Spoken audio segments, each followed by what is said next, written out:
The cedar box at Christmas. Me name is Claire Bennett. I'm 36, an Air Force legal officer. And I came home from a 7-month deployment in Italy 3 weeks before Christmas. The first thing I checked when I walked into our house was the hallway closet. The cedar box was still there. My husband Ryan had placed it carefully on the top shelf beside winter blankets and photo albums. A brass tag hung from the latch in my father's handwriting. For Lily, when the time comes. My daughter Lily is 8 years old. Ryan and I adopted her when she was 8 months old. For all 8 years of her life, my mother Diane has treated her like a guest instead of family. Never openly enough for people to stop her. Just quiet exclusions. Smaller gifts. Separate plates. Forgotten birthdays. And every year, everyone else stayed silent. What none of them knew was that my father saw everything before he died.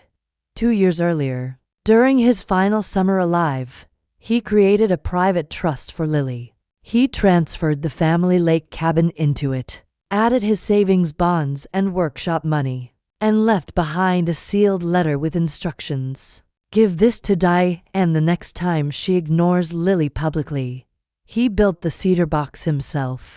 3 weeks before Christmas, my mother sent the family group text. Christmas Eve dinner at my house. Bringing gifts for the kids. Emma and Noah get something special. Lily is welcome to, of course. The words of course felt cruel. Lily read the text over my shoulder while eating pancakes. She didn't complain. She never did anymore. Ryan quietly walked into his office and returned carrying a black binder. Inside were 8 years of screenshots, voicemails, emails, and photos documenting every slight against Lily, birthday parties where cousins received expensive presents while Lily got dollar store coloring books, Christmas cards addressed only to real grandchildren, emails referring to Lily as Claire's little project, voicemails from Aunt Margaret asking whether the adopted child really needed to attend Easter. Ryan slipped the newest group text into a plastic sleeve. 47, he said 40-7. Documented incidents. A few nights later, Lily asked me the question I'd been dreading. Mom, will Grandma read Grandpa's letter this Christmas? Maybe, I told her. And if she doesn't, then I will. Lily looked down at my father's old silver dog tag hanging around her neck. What if I'm scared? You can still be brave while you're scared, I said. Christmas Eve arrived with heavy snow. I wore my dress uniform because my father loved seeing me in it. Lily wore a red velvet dress with white tights and black shoes. Ryan slid the cedar box beneath her seat in the SUV. When we arrived at my mother's house, the driveway was already full inside. The house smelled like cinnamon and wine. My mother hugged Emma. She kissed Noah. Then she looked past Lily entirely. Oh, she said flatly. You brought her. Lily didn't react. That hurt the most in the kitchen. My mother had laid out cookie plates with names written in icing. Emma, Noah, Claire, no plate for Lily. Ryan quietly took another plate from the cabinet and fixed one himself. Later, I overheard Aunt Margaret whispering near the stove. You don't need to make a fuss over Lily. She told my mother. She's not really family anyway. My mother laughed softly. You said it, not me. Lily heard every word. Dinner began at 6:30. My mother had placed a folding chair and paper plate at a tiny card table in the corner for Lily. Ryan immediately carried the chair across the room and placed it between us. Lily sits with us, he said calmly. During dinner, nobody asked Lily about school, soccer, or art class. Conversation moved around her like she wasn't there. Then came presents. Emma received a new iPad.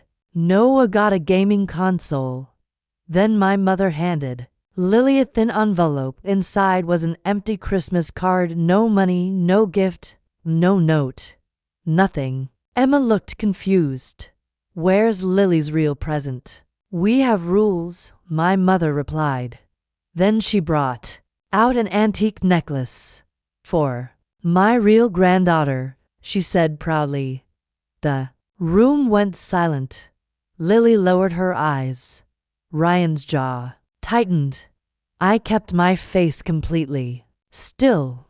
Dessert arrived a few minutes later. My mother lifted her wine glass. Family is blood, she announced. My father had never said that. Then she started discussing renovations for the lake cabin and all the urban money it had been making. What she didn't know was that the cabin legally belonged to Lily. I looked at my daughter. She looked back, and I nodded. It was time. Lily slid carefully out of her chair and lifted the cedar box with both hands. The room slowly quieted as she walked around the table. She stopped in front of my mother. Then she placed the box gently on the table. Grandma, she said softly, Mom told me to give this to you if you ignored me again. Nobody moved. My mother stared at the brass tag. Then she recognized my father's handwriting. Her face lost all color. What is this? She whispered. Open it, I said. Her hands shook as she lifted the latch. The smell of cedar filled the room. Inside were trust documents, a beneficiary folder listing Lily's name, and a sealed letter from my father. There was also a photograph of him sitting on the dock at the lake cabin holding 2-year-old Lily in his lap. My mother opened the trust papers. Page after page confirmed everything. The lake cabin belonged to Lily. The savings bonds belonged to Lily. The workshop proceeds belonged to Lily. The trust was irrevocable. This isn't real, my mother whispered. It's real, I answered. Then she opened my father's letter. She read silently for nearly a minute before tears filled her eyes. I can't read this aloud, she whispered. Then I will. I stood and unfolded the letter. Diane, if you are hearing this, then you failed Lily again. I watched you reject that little girl from the moment Claire brought her home. I watched you skip birthdays, ignore holidays, and treat her like an outsider.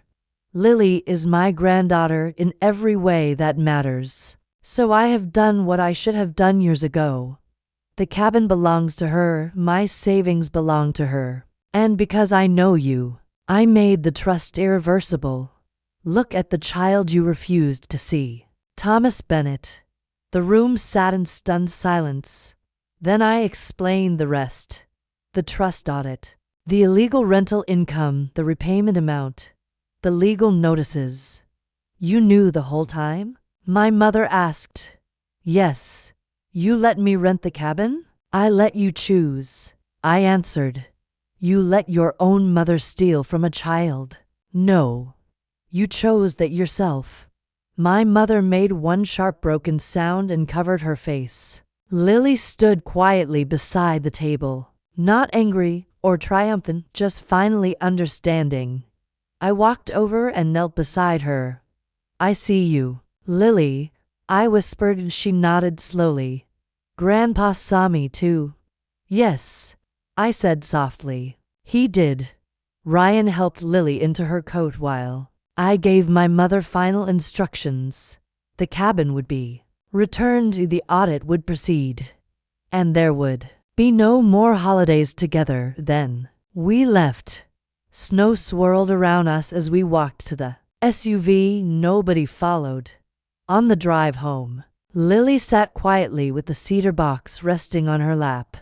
After a long silence, she finally asked, Mom, can I bring my friend Ava to the cabin this summer? I laughed for the first time all night.